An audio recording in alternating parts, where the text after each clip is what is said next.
চতুর্দিকে নাটক আর নাটক, অভিনেতা ছাড়া কিচ্ছু নাই, সবাই অভিনেতা। বাহিরে মনে হচ্ছে উনি খুব শান্তির অভিনয় করতেছে, হ্যাঁ উনি অনেক হ্যাপি হান্তা, আসলে অশান্তির সমুদ্রে হাবুডুবু খাচ্ছে। বাইরে ফিটফাট, ভেতরে কি সদরঘাট। আমার স্বামী আমাকে স্ত্রী হিসাবে কোনো মূল্য দেয় না, আমার কান্না তাকে একটু নরম করে না, শুধু টাকা দিয়ে দায়িত্ব পালন করে। আমি মানসিকভাবে ভেঙে পড়ছি, আমার করণীয় কি? স্বামী হোক আর স্ত্রী হোক, পরস্পর পরস্পরকে রেসপেক্ট করা, পরস্পর পরস্পরের প্রতি মনোযোগ দেওয়া, এটা আমাদের কর্তব্যের অংশ। আল্লাহ তাআলা আমাদের উপর যে বিষয়গুলোকে অপরিহার্য করেছেন, অবধারিত করেছেন, করতেই হবে, সে বিষয়গুলোর মধ্যে একটা হলো জীবন সঙ্গীকে, লাইফ পার্টনারকে, স্বামী স্ত্রী পরস্পরকে সময় দিতে হবে। যে বোন প্রশ্ন করেছেন, যদিও আমি জানি না যে তার স্বামী তার ইচ্ছার মূল্য দেন না বা তাকে মূল্য দেন না, এটার মিনিংটা কি। অনেক সময় এমন হয় যে নিজেদের চাহিদা অনেক বেশি থাকে। একজন দেখা যায় তার স্বামী তাকে যথেষ্ট যত্ন করে, কিন্তু তার কাছে মনে হয় যে না, আমাকে মনে হয় যত্ন করছে না, শয়তান ওয়াসওয়াসা দেয়, এটা একটা ফ্যাক্ট। আরেকটা অসুবিধা হলো যে অনেকের প্রত্যাশা অনেক বেশি, আবার বাস্তবসম্মত আছে অনেকটা, যে অনেক ক্ষেত্রে স্বামী আসলে কেয়ারই না, সে শুধু টাকা পয়সা দিয়ে দায় সারে। অনেকে আছেন মাসে মাসে টাকা দিয়ে দিচ্ছে, খোঁজ খবর নাই, সে অমনোযোগী। সর্বশেষটা এটা যদি হয়ে থাকে, তাহলে সেক্ষেত্রে অবশ্যই স্বামী আল্লাহর কাছে গুনাহগার হবেন। শুধু টাকা দিয়ে স্ত্রীর দায়িত্ব আদায় করা চলবে না। আল্লাহ বলেছেন, ওয়াশিরুহুন্না বিল মারুফ, তোমরা তোমাদের স্ত্রীদের সাথে জীবন অতিবাহিত করো, সংসার পরিচালনা করো সুন্দরভাবে, যথাযথভাবে। শুধু টাকা পয়সা দিয়ে যদি স্ত্রীর হক আদায় করে ফেলেছি বলে মনে হয়, তাকে একান্ত সময় দেওয়া না হয়, তার প্রয়োজন পূরণ করা না হয়, তাকে গুরুত্ব দেওয়া না হয়, তো অবশ্যই স্ত্রীর হক নষ্ট করেছে। এখন এই ভদ্রলোক যিনি স্বামী, তার কাজ হবে তিনি নিজেকে সংশোধন করা।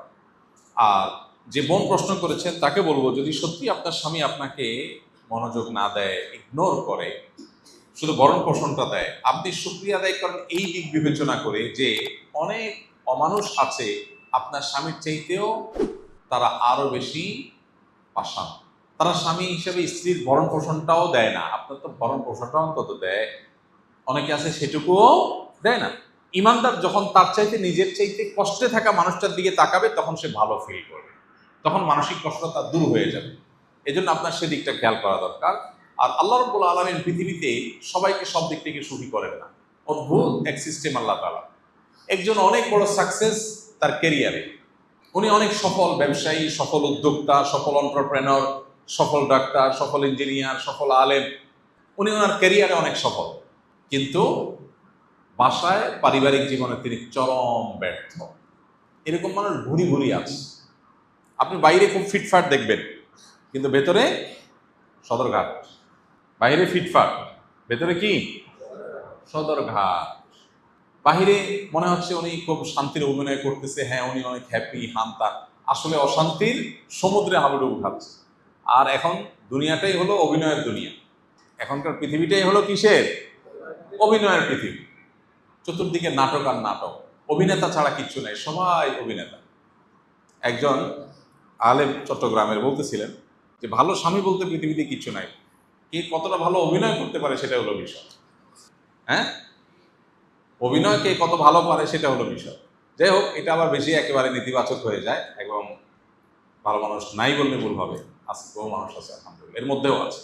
এই জন্য ভাই, আমাদের মনে রাখতে হবে যে দুনিয়াটা জান্নাত না, দুনিয়াটা জান্নাত না। এখানে সবকিছু মন মতো হবে না ভাই। একজন মহিলা তার স্বামীটা এত কেয়ারি, মাশাআল্লাহ, খুব যত্ন করে, খুব মনোযোগ দেয়, খুব খেয়াল করে, মাগার পয়সা করি নাই, ফকির নেই, কি বলেন? এখন যার স্বামী তাকে নিয়মিত মাসে টাকা পয়সা দেয়, খরচ খরচা দেয়, কোনো অসুবিধা নেই, তার কাছে ব্যাপার এটাই সবচেয়ে বড় ব্যাপার। তার কথা হলো ভাই টাকার দরকার নেই, কেয়ার হইলে হবে। যার যেটা না থাকে ওইটার গুরুত্ব তার কাছে বেশি থাকে, শয়তান ওটা আগে তার কাছে গুরুত্বপূর্ণ করে তোলে।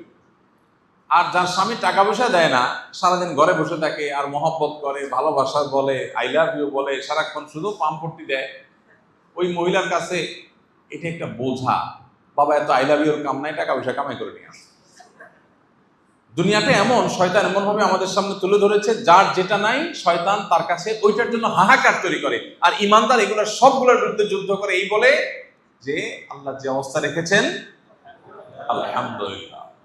আমার সঙ্গে যদি অমানুষ হয় তাকে মানুষ করার চেষ্টা আমি করব, কিন্তু অ্যাট দ্য সেম টাইম আমি আল্লাহর প্রতি কোনো অভিযোগ আমার নাই, আমি শুকরিয়া আদায় করবো, কারণ এর চাইতে বেশি ক্রাইসিসে বহু মানুষ আছে আমাদের কাছে। অর্থাৎ হুজুরদের কাছে মানুষ সুখের দিনে আসে না, আমাদের কাছে মানুষ, হুজুরদের কাছে সাধারণত মানুষ সুখের সময় আসে না। আসে কখন?